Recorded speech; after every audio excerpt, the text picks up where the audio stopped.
Alright guys, who broke the robot?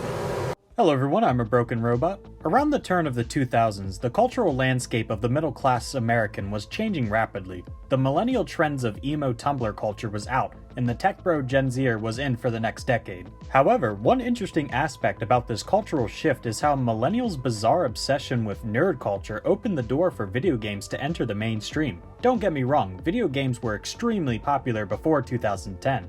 But things changed when you could walk into your garden variety supermarket and find video game merchandise on shelves. This merchandise usually came in the form of trinkets that had video game logos slapped onto them. You know the type: backpack hangers, lamps, plushies, collectible figures. If it was a trinket and related to gaming, you could probably find it on shelves in the electronics aisle of a Target or Walmart.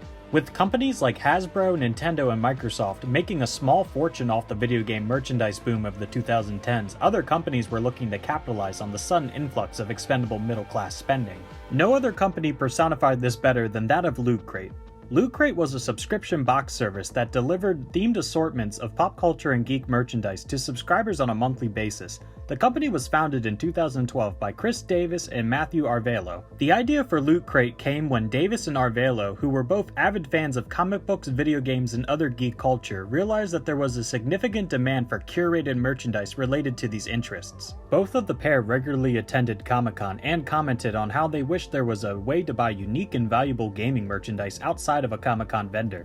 They saw an opportunity to create a subscription service that would provide fans with a fun and convenient way to discover and enjoy collectibles, apparel, and other items from their favorite franchises. In October of 2012, LOOTCRATE officially launched its subscription box service. The first crate-themed launch was sent out to subscribers in December of the same year. While the first LOOTCRATE was far from impressive, it had more items in the crate that were valued over the initial $29.99 subscription fee, making even the most bullheaded of subscribers see the positive side of the subscription boxes. The success of the initial crate encouraged Davis and Arvelo to continue offering new themes and expanding their product offerings, with each month up until 2014 having radically different items and franchises. LOOTCRATE quickly gained popularity among the geek and pop culture communities, attracting a large and dedicated customer base for its first years of operation.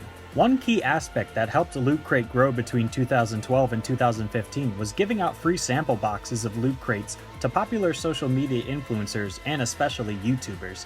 These giveaways would serve as free promotions for the company and helped drum up subscribers in the early years of the company. A neat fact about LOOTCRATE is how the company kinda pioneered the subscription box service and the YouTube creator ads at the same time.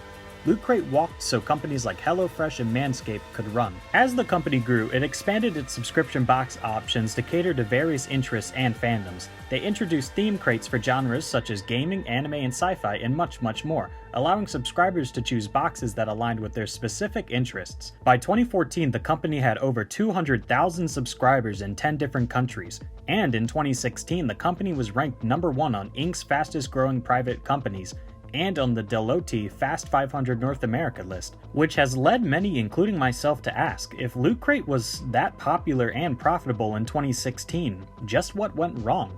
Well, that's the thing. LOOTCRATE never was that profitable from the beginning. In fact, the way LOOTCRATE's company's financial model worked in its first 3 years of existing was borderline fraudulent, with one Vice News article from 2019 noting that between 2012 and 2015, company CEO Chris Davis lied to early investors to ensure the company's success when there was no capital to support the nearly 400 employees LOOTCRATE had at the point. Much like with a mighty empire, LOOTCRATE's corporate failure wasn't one or two major mistakes made by people at the top, but shifts in the market and the unfortunate fact that the demand for video game merchandise has slowly shrunk in recent years. While in 2015, LOOTCRATE, at least on paper, was still riding high, the first major flaw was implementing new types of subscription boxes.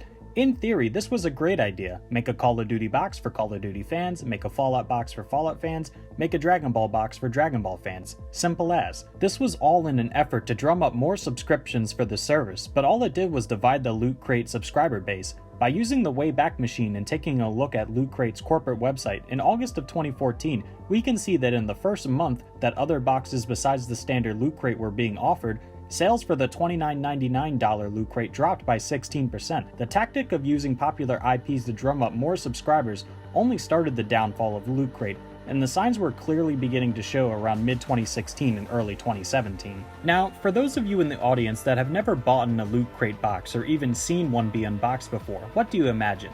A box overflowing with rare vinyl figures, unique collectibles, maybe a cool article of clothing? Well, do you like stickers that costed Marvel 12 cents to produce? Yeah, it's pretty hard to beat around the bush with just how hard Loot Crate's quality fell off. While in the past, some avid Loot Crate enjoyers might argue that the quality was never that good, I have to disagree. When comparing a $29.99 box from 2013 to the final box released independently by Loot Crate in 2019, it's night and day as to which one is actually worth the cardboard it's packaged in. After the 2016 redesign, all Loot Crates, no matter what theme or price value of box you ordered, always followed a similar pattern. Each box, as stated on Loot Crate's corporate website, was guaranteed to contain one t-shirt, one household item, one comic book, one vinyl figure, one utility item, which was usually a keychain or sunglasses, a wearable product, usually in the form of a patch or sticker, and a regular sticker that already came with your loot box. While this might not sound too bad, considering you sometimes got as many as 3 t-shirts, multiple vinyl figures in a single $29.99 box just a few years earlier really helped the subscriber count begin to drop off. A combination of Loot Crate employees having to scavenge warehouses for extra stock of merchandise related to a specific niche, and these same workers being spread thin over as many as 40 different Loot Crates, the quality and the amount of items per crate begun to drop off fast. By 2017, there were rampant complaints of items being missing from Loot Crates, some cases being packaged with duplicates of the same merchandise, and from what I've read on Twitter and Reddit, some people are still waiting for crates as far back as November of 2018, almost 5 years ago as of this video being recorded. Additionally, buyer fatigue had hit Loot Crate's core marketing like a freight train. While in past years gaming merchandise was harder to find on store shelves, by the middle of the 2010s there was plenty of gaming merchandise to go around, to a point that things like Loot Crate boxes seemed like a waste of time and money. It also probably didn't help that by the latter years of the company, many subscribers were getting duplicate items from past years, and the value of the items in the box barely reached its own price point. Some online have claimed that modern Loot Crate boxes were worth more than its value when factoring in reselling items on the secondary market and giving your Loot Crate items away as collectible gifts, but I personally feel that this goes against Loot Crate's core purpose. Regardless of the value of the crates, how many Americans really need a new coffee mug every month, and a new pair of cheaply made wool socks that will fall apart in the washing machine? The sad fact is that Loot Crate's quality just shrunk and shrunk over the years, and less desirable items would end up in the monthly subscription boxes. Without notifying their own customers, the company announced that it was filing for bankruptcy protection on August 12, 2019, laying off close to half of its remaining workers in the weeks prior. The company owed more than $30 million in debt and about $5.87 million in taxes. While under Chapter 11 bankruptcy, it planned to continue to fulfill orders but seeked potential buyers.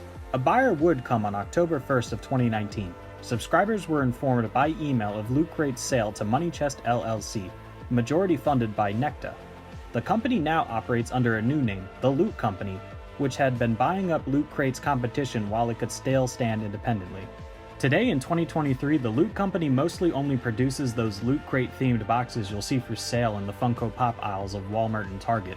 Monthly and bi-monthly mail order merchandise boxes are still sold by the Loot Company's website, but they require a certain amount of financial backers to be mass-produced, forcing popular brands like Star Wars, Marvel, and Disney to receive the bulk of modern loot boxes being produced. And that's the sad story of how Loot Crate went from a company for nerds by nerds to a shell of its former self.